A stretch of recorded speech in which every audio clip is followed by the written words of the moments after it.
Hello and welcome to a latest episode of Weekend Winners in association with BetVictor as we preview the best of the action on Lockinge Day at Newbury. Of course, all live on Sky Sports Racing, and we're going to be taking an early look ahead of Royal Ascot as well. Some more bet boosts on offer towards the end of the show. Now I'm being joined as ever by Declan Rix and Sam Boswell. Rixie, 2,000 guineas winner. I mean, you couldn't have put it up for us on the show, could you? That's very unfair to take the limelight away from old Sammy boy here, given he nailed the winner of the Victoria Cup last week. We'll get into that. Yeah, but are you guys on talking terms again after that? Because I think, Sam, you chinned Kate's horse, didn't you? So yeah, we'll see, Deck. No, it was a great win last week. I must give a quick shout out because it was put on my radar by my friend Callum, so I'm going to give him the assist. But yeah, great performance, and the market certainly found that horse going off, I think, 7-1. Really well backed. Really well backed. Not all just your money either. I know it doesn't stick in my throat to congratulate you whatsoever, but hopefully then Sam can find some more winners and Deck as well, because both of the lads in really good form from last weekend's action. Now, before we get stuck into the action properly, a reminder as ever to please do gamble responsibly. Our tips are not guaranteed to win, but we will still do our best to point you in the right direction. Right, we begin, of course, at Newbury with the 150. Now, this is the Sky Sports Racing Stakes, otherwise known, of course, as the Aston Park, a Group 3 contest for the 4-year-olds and over a mile 4. Now, Desert Hero, the Royal Runner, 13-8 favourite heading the market. So, Deck, are you with or against him? I'm against him at the prices, to be honest. It's interesting just in terms of pace. I don't see an awful lot of pace here. It could prove to be a bit of a tactical race. But look, as the market suggests, Desert Hero is absolutely the horse to beat. But I thought Salt Bay was the value bet in the race. Now, I've only got £2 between them on my own ratings, and yet there's, they're vastly different prices here, so I thought that was interesting.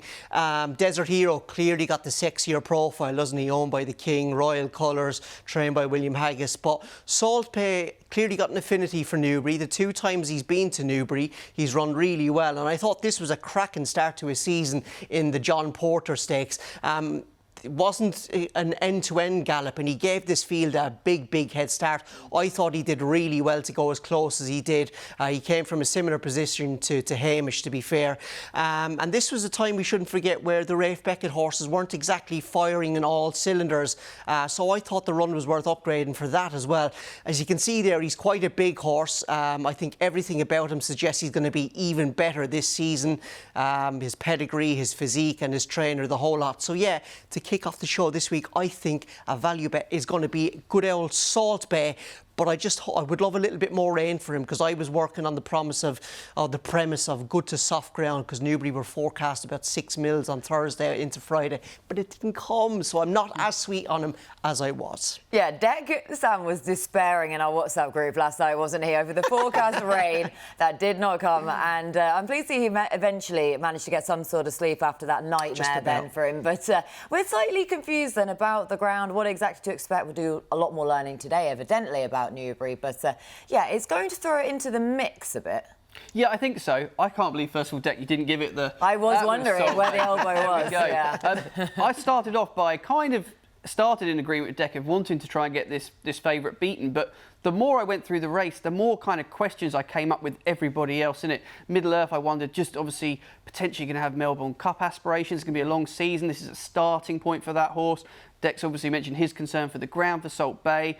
So Moonstruck hasn't been seen on the track for, 2 years? Can't personally have that. King of Conquest, I think, has been a shade disappointing. So after all that, I thought Desert Hero was a little bit of a play at the prices.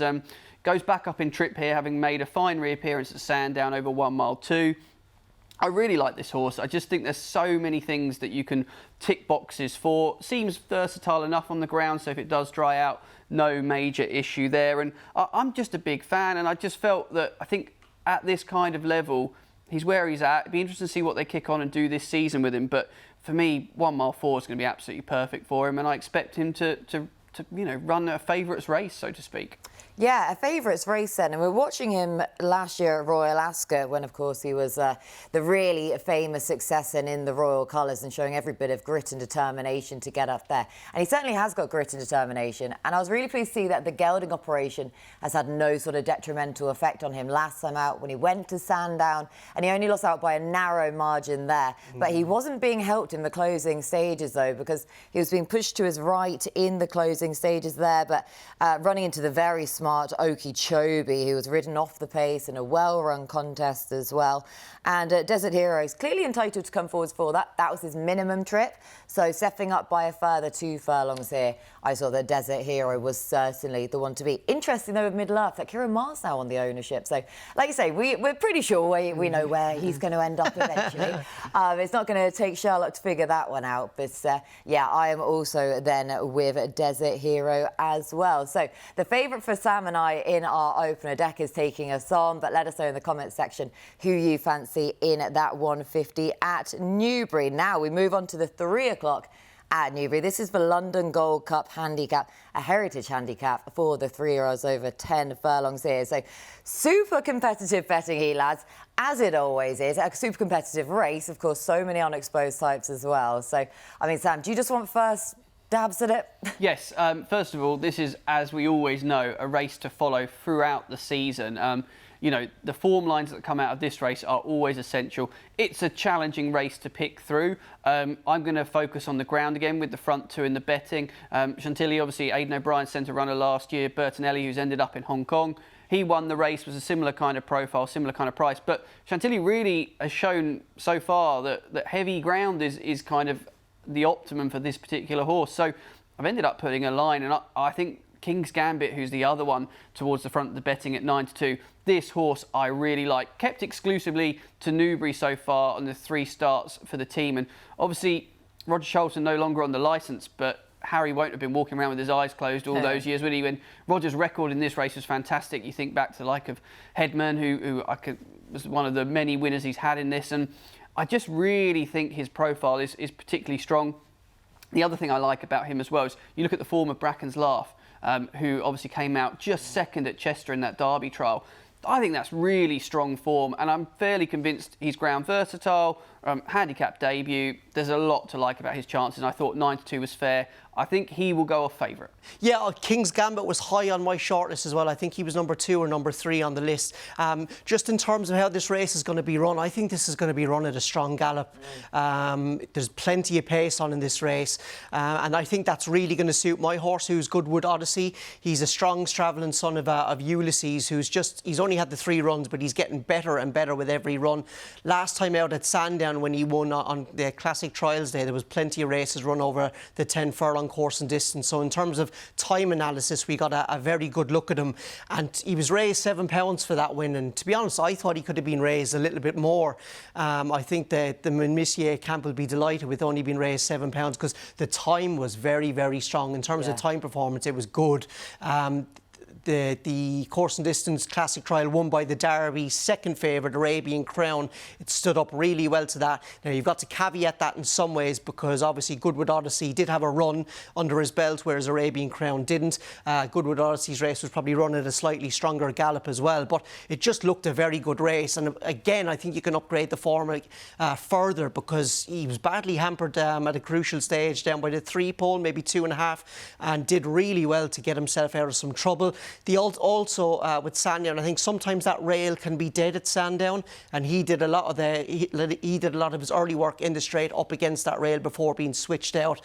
The race is going to be run to suit him. I just hope he doesn't get too far behind early in this race, because he's drawn wide and he's going to be taken back by Kieran Schumacher, and sometimes you can just see with the bend coming up quick, the race can get away from you early there. But I hope he won't get too far behind, and if he doesn't, I think he's a big player. Ditto. 6-1. Go on, Katie Tracey. I know. I'm just acting like I haven't done any homework. I'm just copying the pair of your notes from one to the next, choosing who goes I think you sent your selections in first this week, so I'm actually technically copying you, I think. But getting first word in here, the viewers will be oblivious then to our WhatsApp group of who gets our selections in first. But thank you for that. But yeah, Goodwood Odyssey for me as well. And I agree, where for all that, the record of horses that ran in a handicap on their previous start going into this race isn't necessarily a positive, but I think he's a different entity to himself. That was only his 3rd career start, and like I say, he got the fair whack for it of £7, but I do feel that it could have actually been worse because, like you say, you could be marked up for the fact he got into trouble, the fact he was on that inside rail as well, then at Goodwood. So really likeable horse, plenty more to come than from him as well. And at least he's proven over the trip. A fair few of these aren't.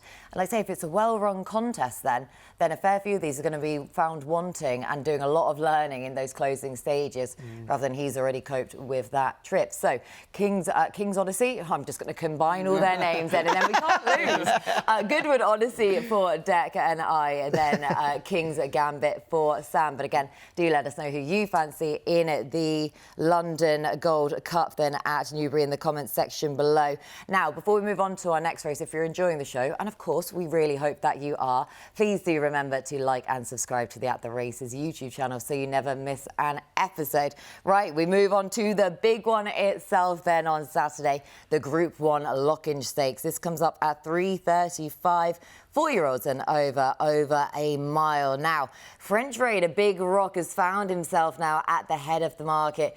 2-1 Inspiral, 9-4 next in, but of course Big Rock with his new yard, the slightly strange stable switch then, so exactly what to expect from him. And then horses deck that probably want different ground. Inspiral with rapid ground, Big Rock with a little bit of cut in it. So again, the ground might play havoc with us. No, absolutely. And I think kind of just looking to the head of the market here, you could maybe want to take on these horses, especially Big Rock. I think the quickening ground is surely going to be against him to show his very, very best. Like we saw how good he was in soft ground at Ascot and British Champions Day last year. Like he, dare I say it, he looked like a former winner of the Lockinge in Hawkwing. The way he dare you say? The way he blitzed clear from the front. But I'd take him on from the ground. And not only the ground with him, the trainer switch has got to be a worry. Inspire, the ground's coming good for her. She's got a good record fresh. I'm just worried about the draw for her. She's drawn in one, but her saving grace could be there's lots of pace on in the race, and Audience is also running here for the Gosden Yard and for the Shively Park team. I think he could be in here to ensure, one, there's a strong pace, and two, to keep Big Rock honest on the front end. But we've seen her be slow away from the stalls before, and if that happens from the widest of all gate, again, a little bit like Goodwood Odyssey in the previous race, you wonder, could the race get a little bit away from her? It's going to be also going to be the first time Kieran Schumacher is going to be riding her, so that's going to be interesting. So after all that spiel, I wanted to take on those to the head of the race, and you know what, I'm going to have a swing at this race on High Royal, who's going to be a big price. I think he's 40 or 50 to 1 here. I just think he's drastically overpriced. He ran really well to be second in the Guineas last year, but his form kind of tailed off after that. There's one thing I think this horse really wants to be efficient over a mile is an end-to-end gallop, and he's going to get that here. He made a lovely comeback at Newmarket at the start of the season, and he gets Ryan Moore on here.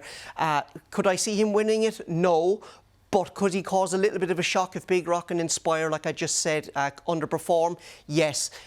If he ran into the three places a little bit like Hatton in the Guineas a few weeks ago, I will be delighted. So swinging for the fences here with High Royal. Yeah, a horse that's in the bar, 50 to 1 shot here. But like you say, all you need is one of the two main horses to disappoint, and then it's wide open for the third place, on offer even second then. So yeah, potential blowout then for one of the top two for Dec to be able to pick up the places, Sam. But betting-wise, what were you thinking? Our traders got this wrong. Inspiral, for me, will be clear favourite. Big Rock, I don't mind horses that switch stable, but the stable switch has occurred fairly recently. Yeah. You guys have worked closely with animals before. Stable switching isn't necessarily always a negative, but I can never believe that so close to a race like this is ideal. I think some of the owners' horses have switched fairly recently. To be fair, I think he actually moved to the yard a little bit earlier than the others. Would you have it as a concern? Absolutely, yeah. No, you have to. Different, like especially given he looks so good under the care of Christopher Head.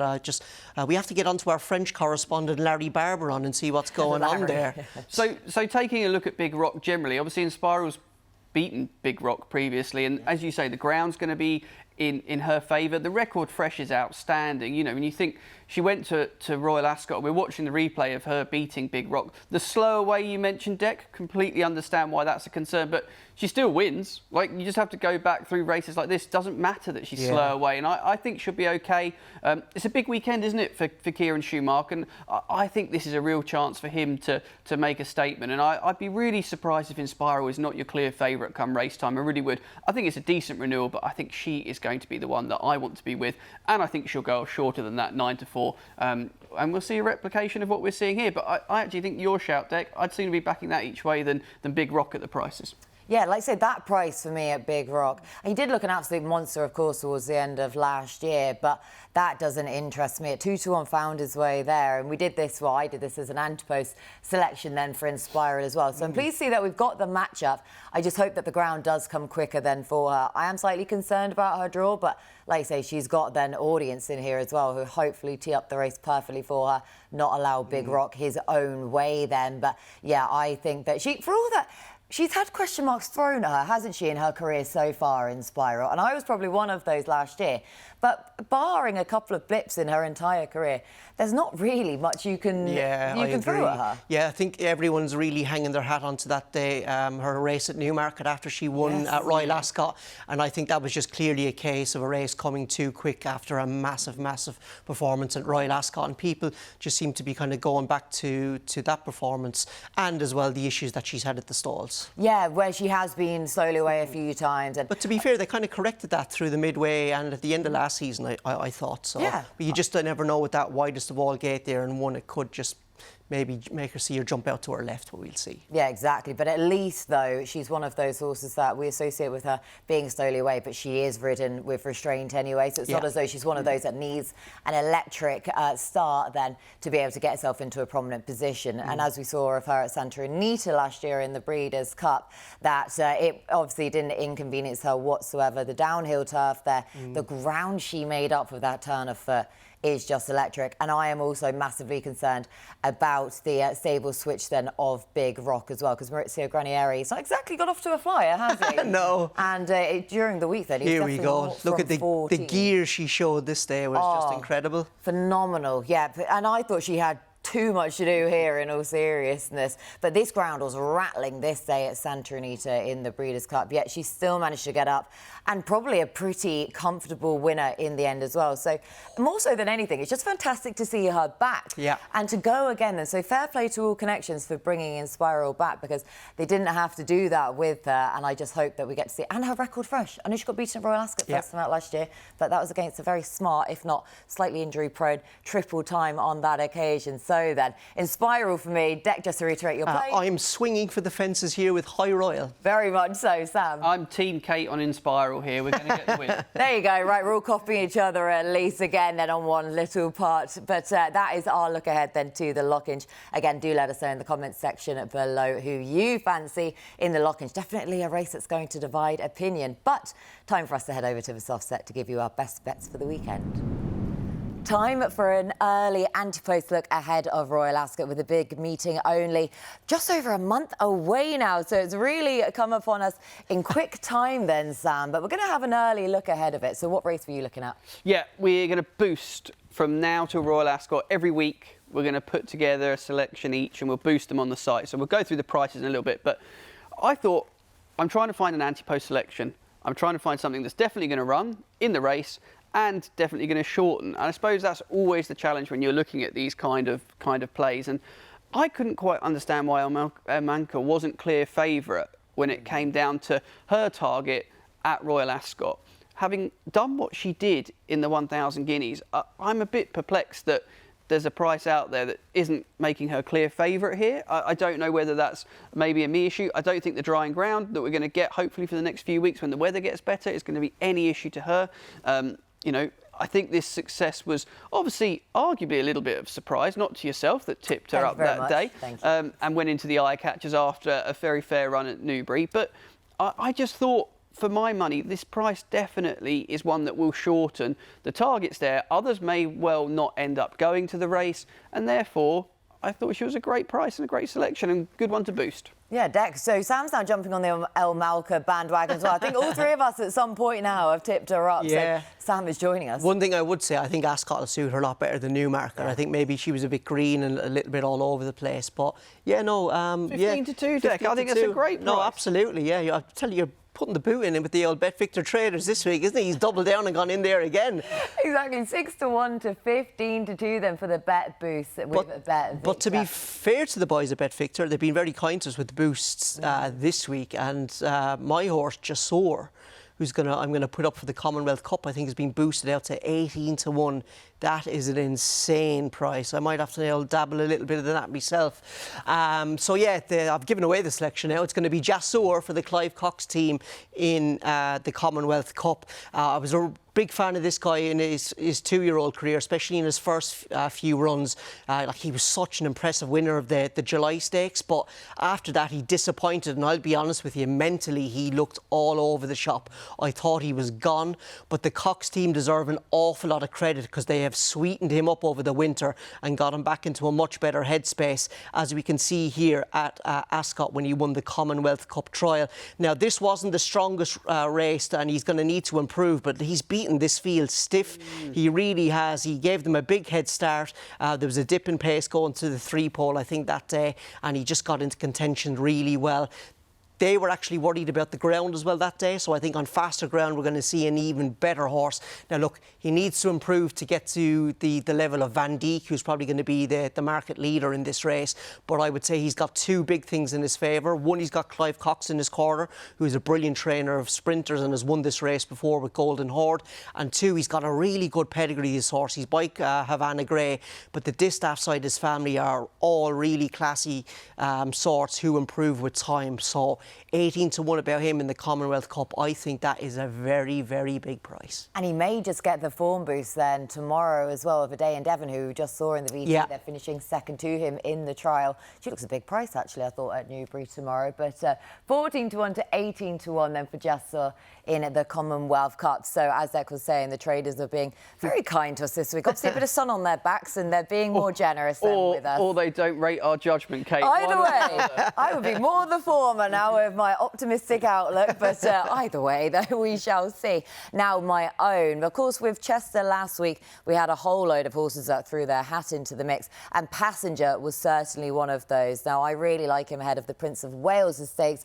And, of course, the other news that we got from last week was King of Steel, unfortunately suffering that setback, gutting for all connections there. Hopefully, we'll get to see him again in the autumn. But I think that has now meant that this is now Passenger's race to lose.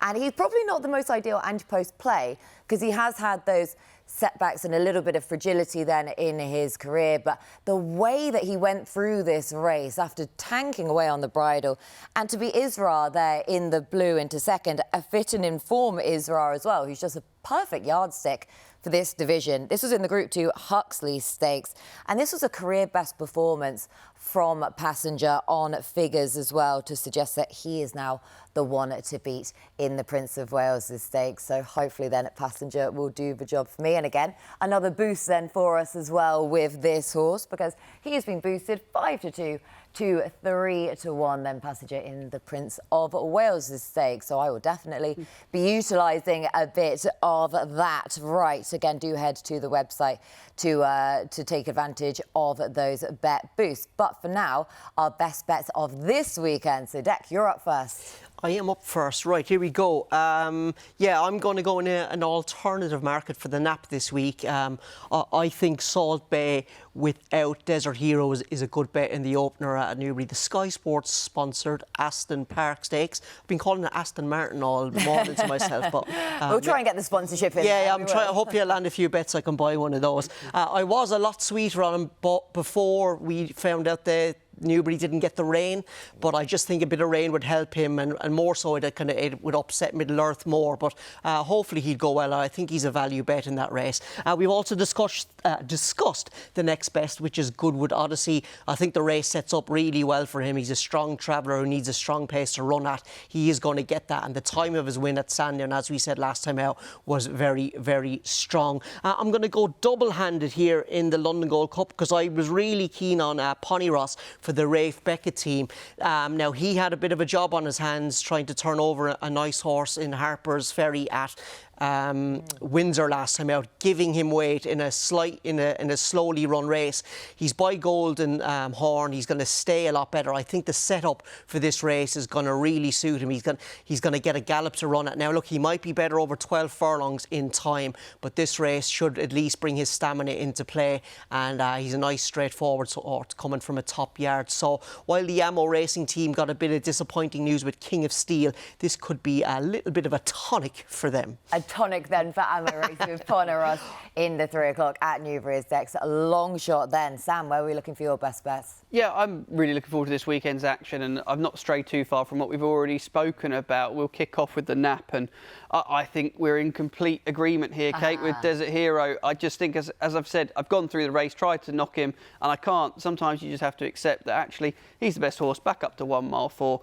Second run after being gelded, showed no ill effects from that, didn't he? And I think he'll have a big season. Be interesting to see where he ends up, whether he could potentially head down under towards the end of the season. Next best, King's Gambit. Really like this horse. We've already gone through and made quite a strong case, I believe, for his chances. I think it's going to be a really interesting run from this horse that has had plenty of practice at going to Newbury, given he's raced exclusively there. And I just felt his mark, I think, has underestimated him in the market for handicap debut. But if I had to find another one, because I do love that race, and I wanted to find a decent-ish price long shot, I thought Into Battle for Ed Walker was a curious horse. The run at Epsom the last day, Ed's comments were quite curious that kind of hadn't quite expected that. And the way he won Into Battle was quite an appropriate name because he showed real grit, real determination to cling on with a good front-running effort. And I just really fancy that he could outrun his price. Ed's team going pretty well at the moment. He's hit the crossbar with a few, as well as having plenty of winners. Be a good locally trained success, potentially, if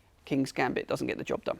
Interesting that all three of us then are going for a long shot. Of course, I mean, it was a given, really, wasn't it? The London Gold Cup, with the amount of unknowns, such a good betting heat as well, that we should be aiming for those long shots. So you went 18 to 1 then for your long shot. Deck was at about 11 to 1. Yeah, I think I was scraping the barrel a little bit. I maybe just got in there for the long shot. We'll let you have it, Richie. We'll let you have it and see if I can beat the pair of your two prices for my own long shot. But first and foremost, so my Nap, because I'm, again, in total agreement with Sam about this one. Desert Hero, then for me in the Group 3 Sky Sports Racing Aston Park Stakes. Just think he's the best horse in the field, and he's going to prove that again then here for William Haggis and Tom Marquand, who people may not have realised have had a good week at York, haven't they, generally speaking, as William Haggis tends to like going to York and winning there. So second on that reappearance start on the back of a gelding operation, showed he's just as good as ever, and he can build on it. Now, Inspiral, I'm taking on Big Rock then. Hopefully the ground will come quick enough for her and she can get the nice toe into the race and uphold that form from the Prix Jacques Le Malois in August of last year. And I told you I'd beat your prices for the long shot, so technically I'm already winning on this basis. Q GoDaddy finishing out the back of the screen then and running to his price of 40 to 1 in the London Gold Cup, a horse that he takes a little bit of a case to be made for, because of course we've got all those lightly raced unexposed sites, but he actually ran a lot better than it looks than last time out when he was fourth in a Newmarket handicap. Got a slow start, finally got his act together, undone then by the dip as well, but kept on really well in a race that is traditionally a very good 3-year-old handicap. So £1 lower, more conventional track, and a really nice draw on the trends front to be able to boot then for GoDaddy in that 3 o'clock at Newbury. 40 to 1 shot. So here's hoping then that he will be able to outrun that price. But that is everything from us on this week's show. So big thank you to Deck and Sam for all of their hard work as per usual. A big thank you to you at home for watching. We'll be back at the same time again next week to look ahead to the best of the weekend action.